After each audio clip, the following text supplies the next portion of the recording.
Well, I wish I could tell you I know who's going to be available for the Bucs when they head up to Detroit for Monday Night Football next week, but I can't because they won't tell us and they don't know, quite frankly.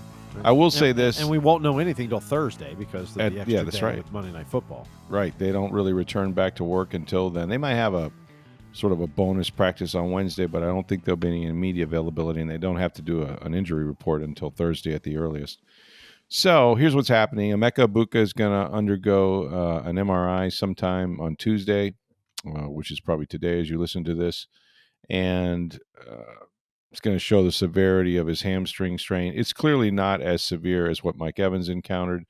How do I know this? He stood on the sidelines in full uniform, watched him walk off the field. I'm not saying that the guy's going to play this week because I don't think he is, but maybe it's not something that'll keep him out for 2, 3, 4 weeks. We'll see.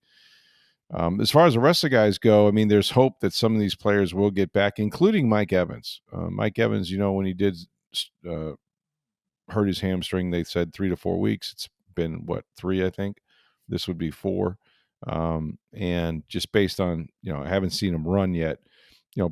Basically, Todd Bowles said that he'd have to do something this week and kind of evaluate him Thursday, Friday, Saturday, that sort of thing, before they could really make any determination. But there is a chance.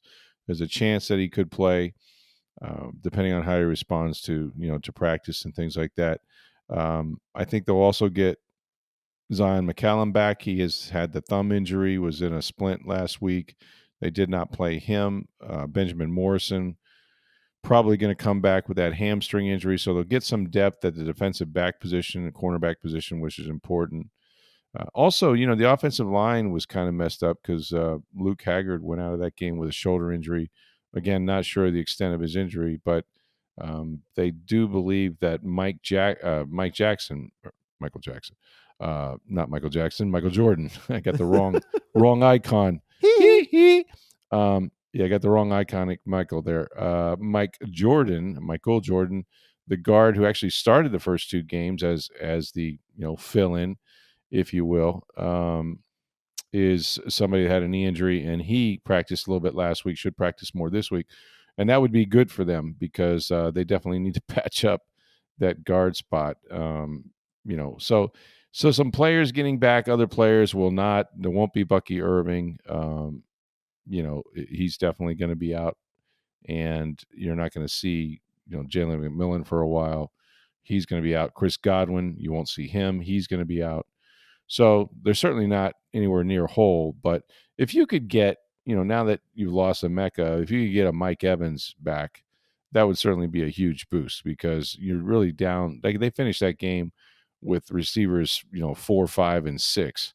Or really 5, 6, and 7, to be honest with you. 5, 6, and 7. Shepard being 5, and that's a tough way to go. But no excuses, no explanations there for Baker Mayfield. Just keeps making do with what he's got.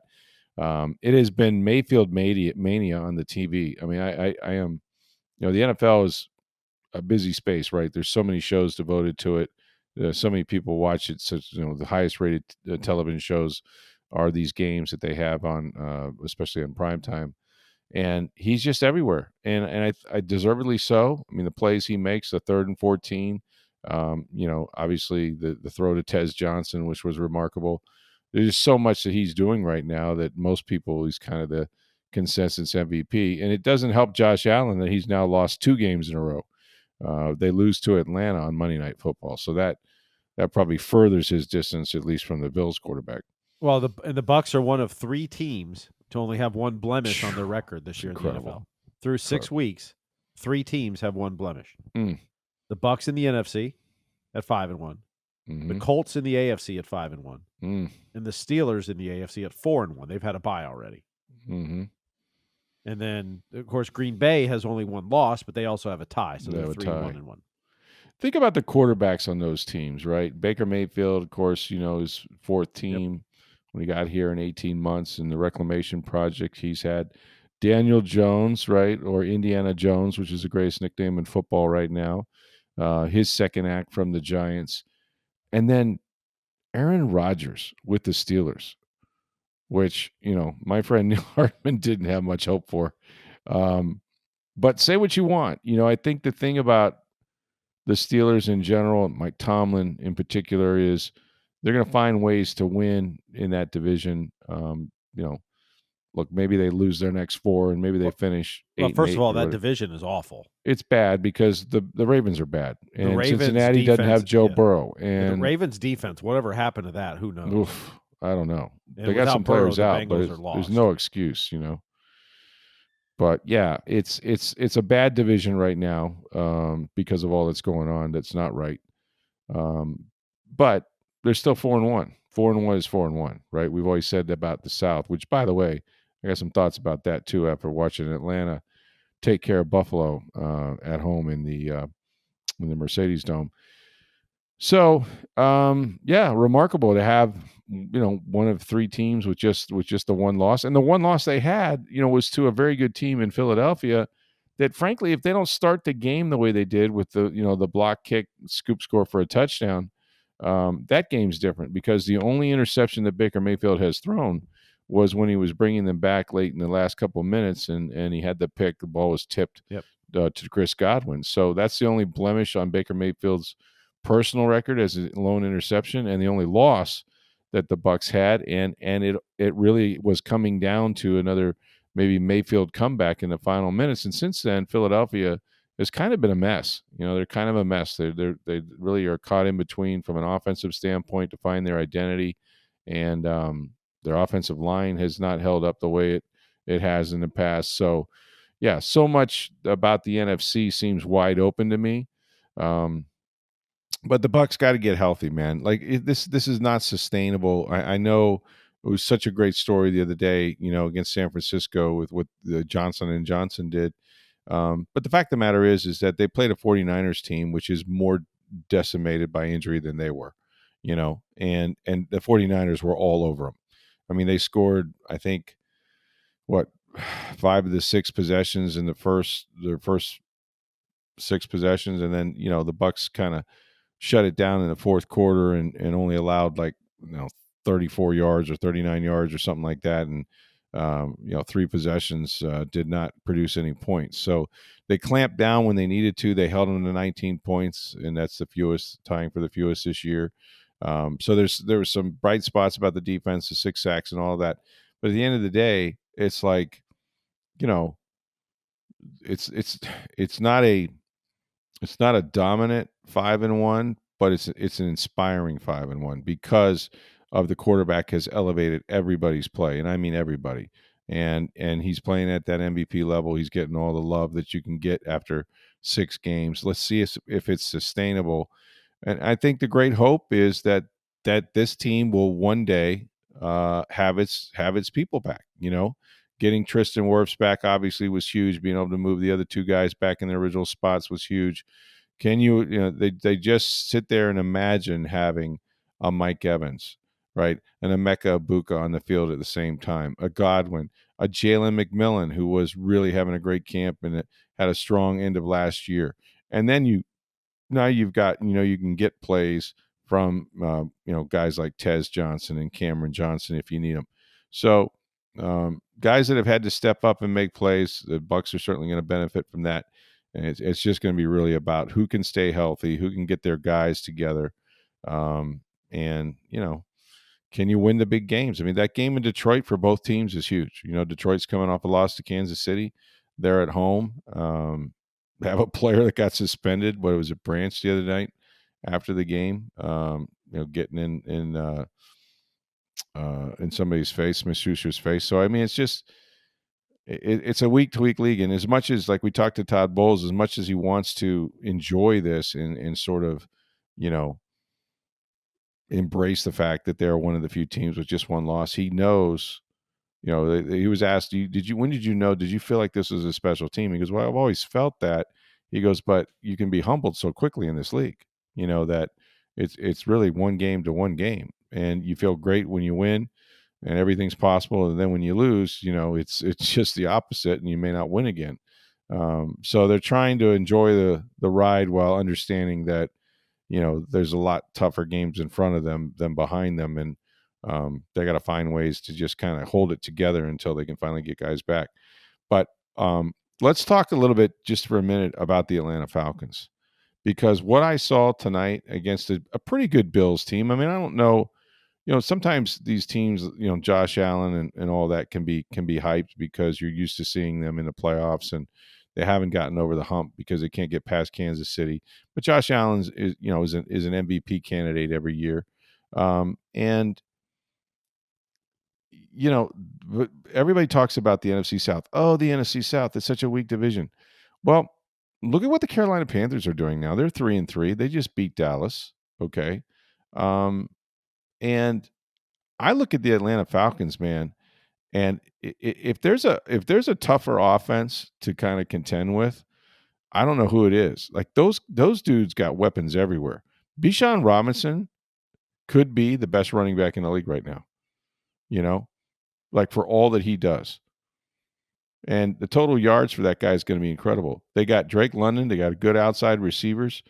And really, it's just going to be a matter of like how fast can Michael Penix Jr. kind of develop, if he takes care of the football. He's got playmakers all over him. He's very accurate when you give him time. And now I'm starting to see their defense starting to hum a little bit. Those guys are together a little bit longer. They're bringing the blitzes when they need to bring them. Some of the young guys that they drafted, the edge rushers, are starting to come alive. They were all over Josh Allen, just all over him. And this Atlanta Falcons team is going to get better as the year goes on. And they're going to be a difficult out, I think, before it's over with the Bucs. Well, many were picking them to win the division. And yeah, not necessarily because I don't know if everyone thought they were better or just wanted somebody new to win it, because True. you don't like to pick the same team, 4, 5, 6 straight years. This would be the 5th straight year for the Bucs. True. And in Carolina, we all knew they were going to be better. Mm-hmm. I mean, I don't know if anyone thinks they're playoff ready yet, but right, definitely much improved. The Saints are bad. Mm-hmm. And we knew that too. So the division's kind of playing out the way I kind of thought it would. I mean, we thought Atlanta would be good, but with the rookie quarterback, they're going to be inconsistent at times. And Carolina's better, and the Bucs are the class of the division. I mean, it's playing out, but the Bucs have to take care of business. Now, beating Atlanta in Atlanta, the first game of the season, helps. Absolutely. So, you got house money there. Right. Mm-hmm. You're a game and a half up, but you've got the tiebreak as well. So correct. You're really 2 games up at this point. Correct. So, the Bucs are in good position, but you can't take your foot off the gas. No. This isn't the same NFC South of the past where 8 wins can win it, possibly, or 9. You're probably going to need at least 10, 11. Yeah, I think 10 or 11, to be honest with you. Yeah. And don't discount. Look, and this is what I know about. Really, it's any division, right? But certainly the South. It doesn't matter. Carolina wasn't winning a lot of games last year. Those 2 Carolina games were, I mean, if not for a fumble by Chuba Hubbard, when they're in field goal range and Anthony Nelson stripping the ball, Carolina beats the Bucs up there last year. Yep. And then all of a sudden that last game of the season is for the division title. So when you get into the division, the fear factor is gone. These guys have been on grass with the guys across from them. There's not a lot of secrets. They know your stuff. You know their stuff. They're always close games, and the Bucs got to find a way to win them. But there's no gimmies left, and there's a lot of division games. You've got 2 with New Orleans, which I don't think New Orleans is very good. But by the time the Bucs play them, with a little more time at quarterback with Spencer Rattler, a little more time with the head coach, they're going to be a better football team. Still have Atlanta at home. Still have Carolina twice. Like those will not. I promise you, they won't be blowouts. They will not be easy games.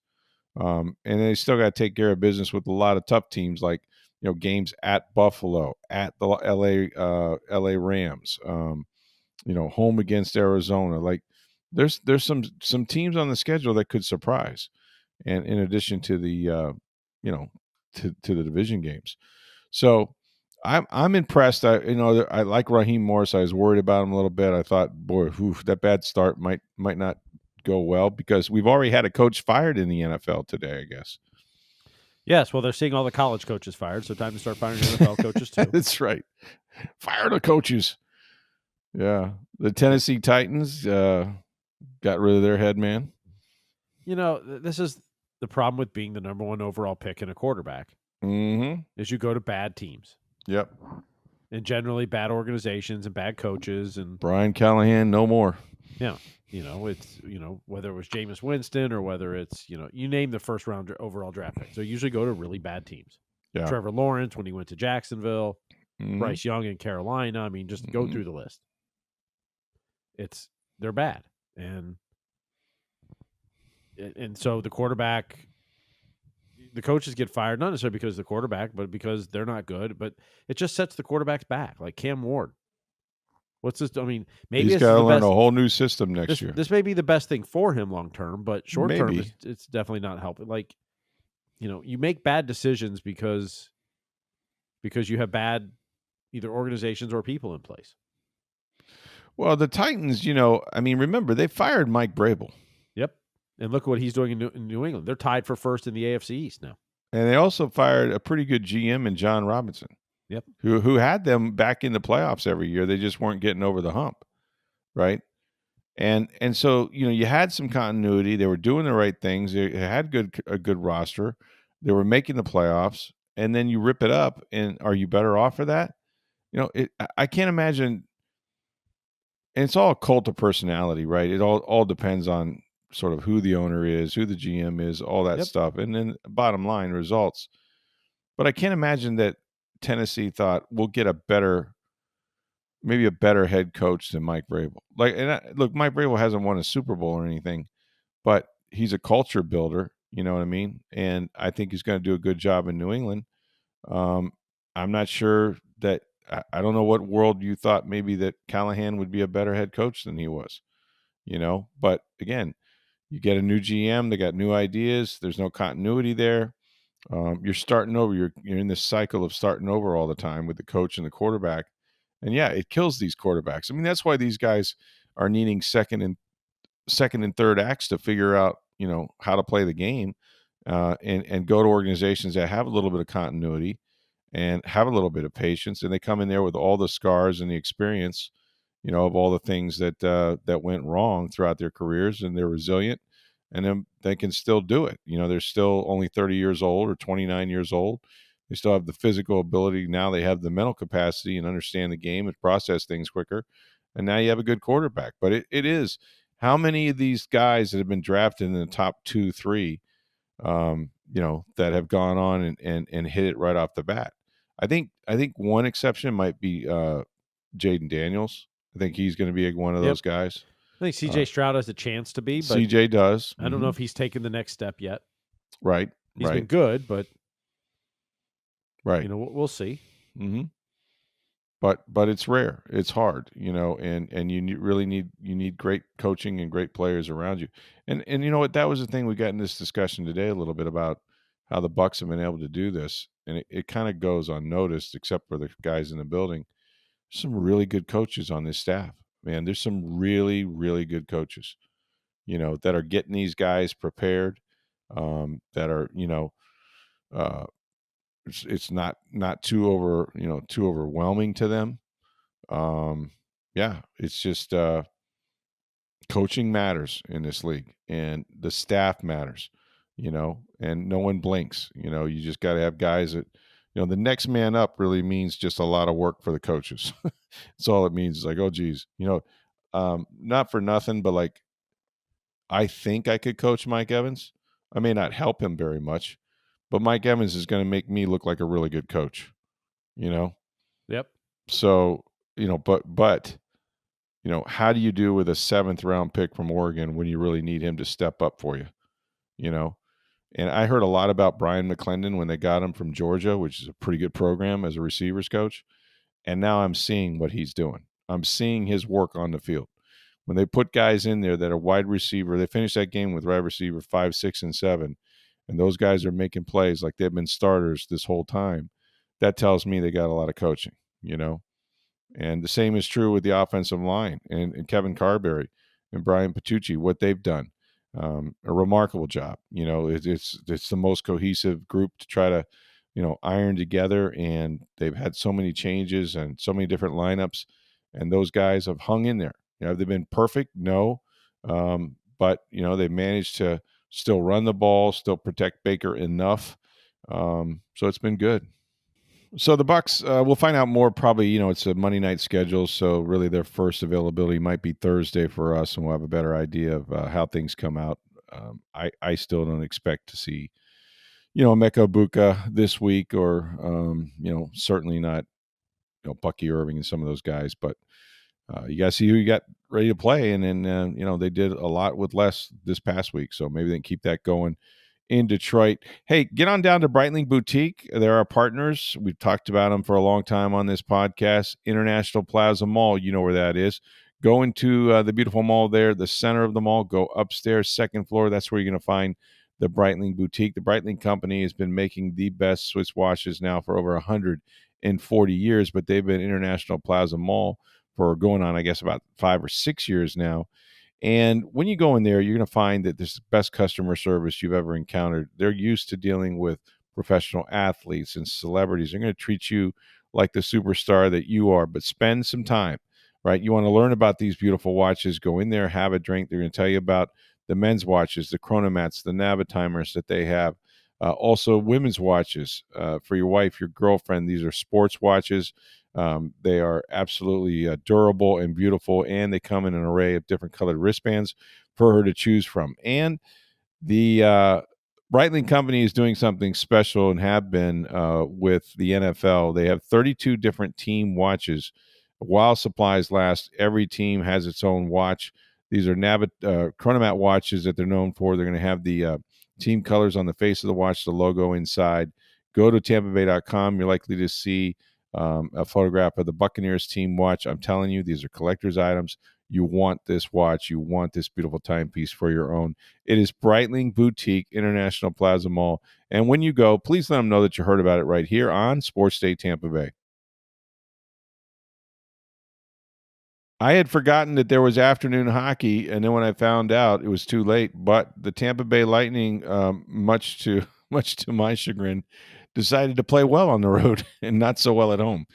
They won their first game. They did. And 4-3 over the Boston Bruins, which was a good win for them to stop that little bit of mini skid to start the year.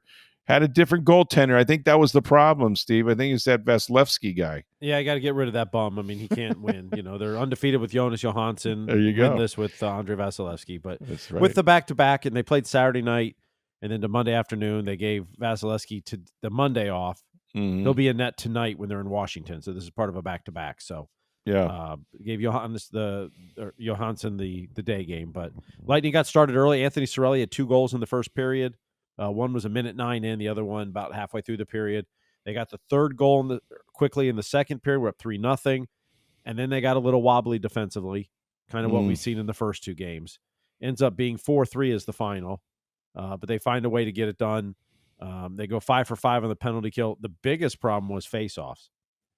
Really? They only won 18 out of 60. 60? 18 out of 60? 30%. Wow. So that's not good for your zone time. No, but to come away with the win with that, they shook up the lines too. So the top line was Point, Kucherov, and Hagel. Interesting. The second line was then Cirelli, Gensel, Gonsalves, who they had those 3 had the first 2 goals. Nice. The third line was fantastic as well. Was that Gord? It was Gord, Holmberg, and Bjorkstrand. Gotcha. Okay. And that line was fantastic.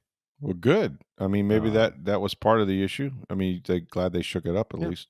J.J. Moser was back after his 2-game suspension. That was a welcome. That's going to help them back in the back end. Yeah, he played over 24 minutes, had an assist, but he does so many sneaky things well. Mm-hmm. Just getting now they have their top 4 back, so now it's Hedman, Moser, McDonough, Chernak. So yeah, the defense was not good in these first 2 games, to say the least. They also didn't shoot the puck very well or very often. Yeah, but they definitely came out with more of a shooting mentality. That's good. You wanted to see. So, well, I feel better. I was in full panic mode. I guess, like when you're invested in it, like financially, you're kind of like, well, what the hell, man? You guys got to play better than this. I'm here. I'm at this game. Let's go. Yep.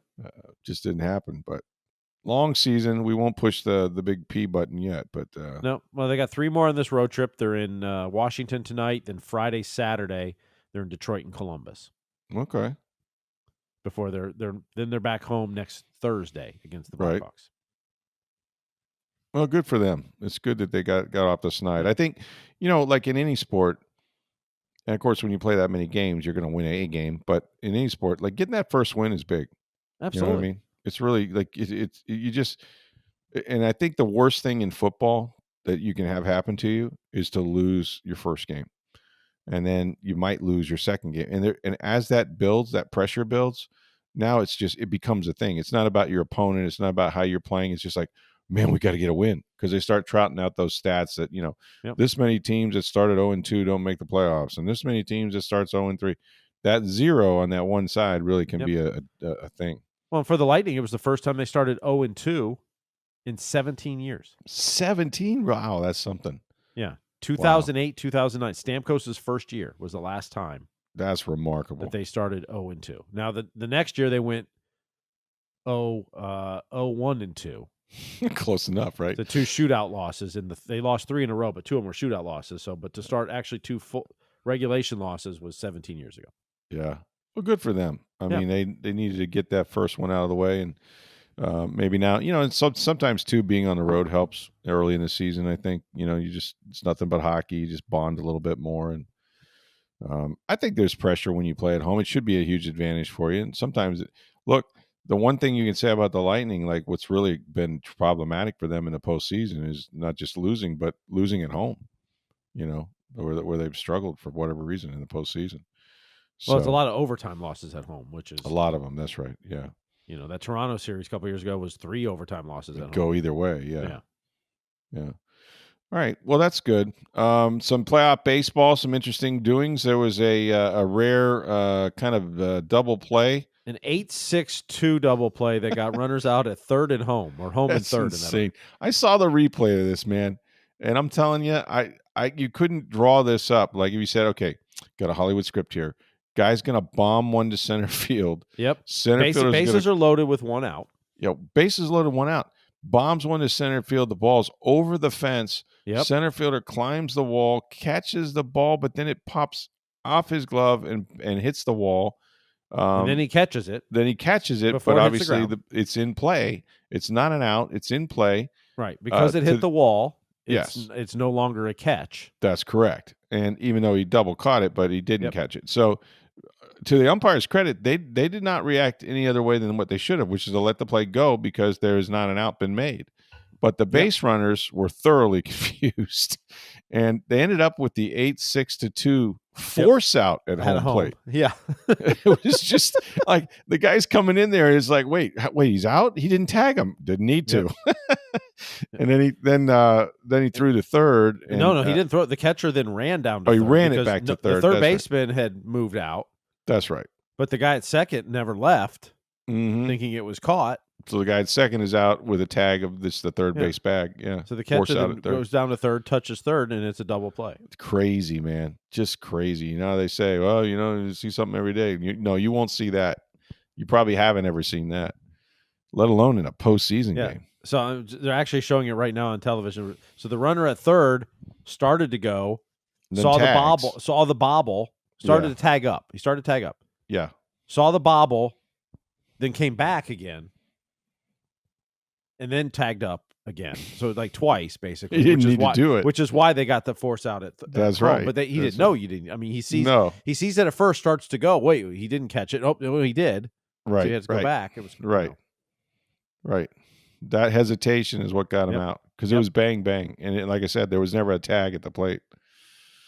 But the umpire immediately called him out. Like he knew it was a force. He did. As much as people complain about officiating and refs and umps, and they normally get it right. I mean, these guys are good. No, they're the best in the world. You just don't. They don't hand those jobs out, And like anything else, we have these cameras now that can freeze frame almost anything, and so you see things you could never see before. But at the end of the day, it's like these guys are really good. They're really good at their jobs. And if you've ever umpired even Little League, you would realize how difficult it is in baseball, especially to get those calls right, on the bases, behind the plate. Like It's not easy, and the game is so fast in Major League Baseball. I can't imagine how difficult it would be. But the preponderance of it is they get the calls right. They're professionals and they know what they're doing, and they're there for a reason. So I do think we're going to end up with a K zone though pretty soon, an automated one. I think that's probably going to happen. They're doing that in the minors now, aren't they? It's coming next year. Yeah, the ABS is coming next year. The the challenge ABS, system. the challenge system, which will be something in and of itself. So, and then the Mariners taking a 2-0 lead over the Blue Jays, now going back to Seattle or going to Seattle. Right, Mariners bombed a few three-run homers, I think, in that game. Yes, they did. I like Seattle. Being out there that weekend was pretty exciting because the Mariners obviously were in the playoffs and the game was happening right across the street. And I got to come out and I talked about hearing the crowd. It's a cool city to begin with, and the Mariners haven't been in this position in so very long that they're on fire out there about them, and it's a cool team. I'm kind of like a closet Mariners fan right now. I'm kind of like think it'd be neat to see them in a World Series. Well, they've never been before, correct? No. I know they've never won. I don't think they've ever been. Yeah. By the way, a little football note as we are doing this podcast: a cataclysmic fumble by the Washington Commanders and Jalen Daniels just handing the ball off when they had a 24-22 lead or 24-22 lead. Yeah. And it led to a game-ending field goal on the final play by the Chicago Bears, who walk off as winners. They are now 3-2 in this young Commanders season. dropped to 3-3. Yeah, huge win. Yep. Jake Moody, shades of Derrick Henry. Yes, very much so. And it was a rainy night, but Jaden Daniels really didn't have the ball on a shotgun snap, turned to hand it off, never really had it secured, and it went off the running back's chest for a fumble, and then a couple plays later, guy comes in, Moody comes in, kicks a field goal, and the game is over. Yep. So big win by the Bears. I'll tell you, man, these games are so close anyway that it just takes one mistake. Yep. Hey, congratulations to Jim Lauk, the radio voice of the South Florida Bulls. I believe he's called every single USF football game in its existence. Incredible. He is retiring at the end of the season after 43 years of broadcasting. So 43 years of broadcasting. God bless him. He put a video message out, but said he told the folks at USF that this would be his last year before the season. And, they may send him out in a special way. I mean, not for nothing, this team could be in the college football playoffs. Absolutely. But I can say on a personal note, he's one of the nicest, most genuine guys you'll ever work with. Yeah. Just down to earth. I hear that. Would do anything for you. Like he's a good one to work with. I've enjoyed working with him for parts of basically the last 15 years. But I actually was in charge of their broadcast for the last 6 prior to this year. So got to work with him a lot, and he's fantastic. So congratulations to Jim. Good for him. I hope he enjoys retirement. Let me know what it's like, and then if it's good, I'll join him. I'm terrified. I'm like walking this line between should you not, but no, it's great. Guys have worked that hard, and he mentioned something about arthritis too. I think maybe he's experiencing or something like that. Yeah, he did say that in the tweet. I got to reach out to him tomorrow. I saw this evening that he posted this, so yeah, I'll reach out to him today, I guess, as you're listening to this podcast. But I'll be honest with you, like with doing that job, it's remarkable to me the guys that do it. And I had a great interest when I was younger, being a broadcaster and stuff, and instead I decided to do podcast.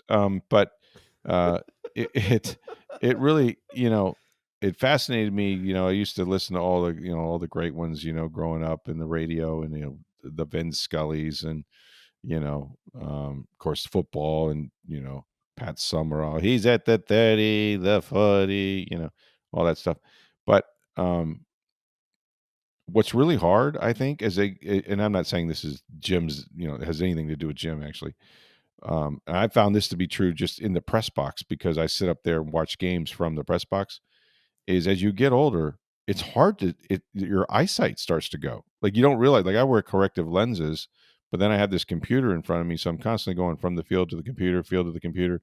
So I have like reading glasses, and I have contacts, which is really confusing. But it's the only way I can actually see both the screen in front of me and the field that's way far away. and the game is fast. Like, and some of the, like when the Bucs were wearing those, I know people love them, like the white jerseys with the creamsicle numbers. Yep. I swear to God, you can't read the numbers. Like, those are like the worst for like trying to figure out from several hundred yards away what some guy's number is. But I guess that's why they have spotters and things like that. But nonetheless, but and we've had this conversation many times, and that's the biggest reason announcers struggle as they get older. It's not the mind. It's their eyesight. yeah, They don't see. They can't call it. you got to call it in real time. I mean, like if you think Yeah. about it, like if a ball, especially in baseball, where like that's hard enough, right, to figure out what the depth of a ball that's hit is. Yep. You know, and like, I don't know this. I don't know this for a fact, but I'm a big Vern Lundquist fan. I always loved the way he called the game. Oh, it's phenomenal. And the last few years he was calling football, I would tell people, I said, he can't see anymore. Oh, like, really? You could tell that? Oh, yeah. The way the call got slower, what happened, like you could just tell. Like, and I've been around enough announcers. Yeah. And I work with them and help them produce and whatever else. Like, for years I said the last few years of Vern, I'm like, he can't see anymore. Like, right. Not that he can't see, but as more you get older, difficult. your eyesight isn't as good as it was. It's not as crisp. It's not as everything. Right. And I could tell that for years with Vern. I could be wrong on that. But working with announcers and knowing how they work, it's like you can kind of tell like he's not able to see everything in quick enough real time and know who that was or what. Like, still called a good game, but like it was just different and slower. I don't know if this is true or not, but it was comical at times. But like John Serling with the Yankees? Yep. There were moments because he had that classic call of his, "Net is high, net is far, net is caught by the shortstop." Like there were times when he thought the ball was driven when it really wasn't. I've told some baseball announcers you can't see very well. Like, oh no, I just had my eyes checked. I'm like, you need to get a new eye doctor then. Right. Hey man, did you see that ball was just a pop-up, right? There it is. A long drive deep to right field. I have told more than one baseball announcer that before. It's got to be a painful thing, man. Yeah. And it's not a criticism. It's just, it's part of what happens in life. Yeah, you have to fix your eyes. It's funny because one of the hazards of our job is when you are constantly typing on a computer screen that's close by you, is you become nearsighted because your eyes, the eye muscles, become fixed on a certain distance, right? Yep. And so they want you to look up and look away and look down, look far away and try to keep your eyes trained that way, but it never happens. And so it becomes like this muscular thing almost, to where your eyes, you become nearsighted as a result of it. And when I first noticed I was nearsighted, I was covering high schools, and we used to, keep our own, had to keep your own stats and all that. And I used to do that from the sideline, walk up and down, follow the ball. But then it became really increasingly difficult because they had so damn many players, and you're trying to look around and through and all of that. So I got to where, like many of us did, where we'd go up to a press box, and it wasn't like the press box you have at Raymond James, but you try to secure some area up there where you could see the whole field. But then I got to be, I don't know what age I was. I was still doing high schools, but I was in the bureaus for a while, so I was like Crash Davis that way. But I was up there, and I can almost remember the game. I think it wasn't Pasco. It might have been Dade City. But I was doing a game, and I looked down, and I was like, I cannot read a single number. I was like, what has happened to my eyes? And that's when Rick went to get some glasses. And so I did. And that kind of saved me. But then then you realize as your sight gets worse and you need more high powered lenses because you're nearsighted, now you can't see anything up close because you've got like 400 contact power on your lenses, right? So now you need bifocals so you can see close by. It's just weird. But yeah, eyesight is very valuable to broadcasters, especially, when you're doing I mean, I can't imagine play-by-play. Like, you have to call these things in real time, right? Like, you have to be able to know the players, the ball, the location, the runner, especially in baseball or in football. Like, you might have spotters that say, hey, it's so-and-so caught this or so-and-so ran that. But in baseball, when it's just like bang, bang, and you got to be able to see it. So no, all the sports. I mean, although I have worked with an announcer before that had no idea who the quarterback was for the team, but what? Years ago, I worked. They with didn't announce that before the game. He would literally be like, "Quarterback drops back." Oh, okay. Just Do the you not know who our position, not the quarterback player. is? I love it. But he was a Quarterback bad. I mean, he was a bad drops back. announcer. But this It was must many have years ago. I been. worked with him. But it was a major college. But he was like, Oh, wow. quarterback drops back, another receiver. Like, do you not know who our players are? Like, it wasn't like it was the other team. It was our team. It was our guys. Well, they have those big boards in front of them with all the little notes and the whole lineup and stuff like that. I always thought that was pretty weird. I mean, this is the same announcer, so you don't need it as much anymore because everything's recorded digitally. But when it was on tape and you'd have to queue up tape, you'd go in 3, in 2, in 1. Yeah. Da da da da da da da. You talk. There's a pace to it. There's a rhythm, so that as you're queuing up the tape, you know when to pause it so that you're ready to go. Yeah. So he would literally do in 5, in 4, in 3, in 2, in 1. Welcome to the. Literally, we just added 2 more seconds. Do you not understand? After 1, the whole point in the countdown is that there's a pace to it, so I know when to pause the tape. Not now. I just wait however long I want to wait, and you say, "Hey, can you start at 7 next time, please?" Yeah, he wasn't 3, 2. It was 5 all the way down, and then he'd wait like 5 seconds, and then you're That's like, awesome. I don't know when to pause the tape. You'd have to go back and listen 2 or 3 times and figure out. Okay, it was about 5 seconds. What is your average pause after 1? But it was different every time. It wasn't like it was consistent either. Like it was. Oh my God! I don't think he understood what the point of the countdown was. Apparently not. Apparently not. It was. But now it's all digital, so it doesn't matter anymore. He did not work for NASA, I guess. Yeah. Wow, that's funny. Funny story. All right. Well, we've got what else we got coming up this week? More Buccaneers, but again, not till Thursday. Of course, they're going to head to Detroit, play Monday Night Football up there. Lightning at Washington tonight. Playoff baseball continues. Yeah. Baseball playoffs, which are pretty good so far. Yeah. I gotta watch more of those. Like I'm disappointed in myself because I am a baseball fan. It was my whole life for so many years, and yet I have not watched baseball this year. Once Rays excluded. I watched a lot of their games, but I don't know why I have. And I think the playoffs are really good. And like I said, I like the Seattle team. I got to get into it a little bit more. Yeah. I'm guessing he's only got a couple weeks left, so probably be. I'm guessing Seattle and the Dodgers. Is that what we're looking at? Probably? Well, I mean, Dodgers are up 1-0. They just won Game 1 at Milwaukee. The Mariners are up 2-0, and they're going home for Game 3. So okay. Well, I'm sure baseball would not necessarily embrace the Seattle-Milwaukee series. I don't know. The big markets. Well, I mean, would you rather Seattle or Toronto? I guess it depends on if you're talking about Canada or the US. It doesn't really matter, right? So the Seattle LA one will be interesting because it'll be West Coast. It'll be an all West Coast series. Yeah. Yeah. Interesting. I mean, the times will still be East Coast. They'll still start at 8:00, but yeah. Well, I vowed to watch the World Series if nothing else, but hopefully I'll catch some of these playoffs because they seem like they've been pretty fun. Anyway, thanks for listening. Hey, get on down to Breitling Boutique International Plaza Mall. Go see our friends there and check out the NFL 32 team watches to celebrate the NFL's 104th year anniversary. It's only at Breitling Boutique International Plaza Mall. When you go, make sure you tell them that you heard about it right here on Sports Day Tampa Bay. Thanks for listening, everybody. For Steve Versnick, I'm Rick Stroud of the Tampa Bay Times. Have a great day.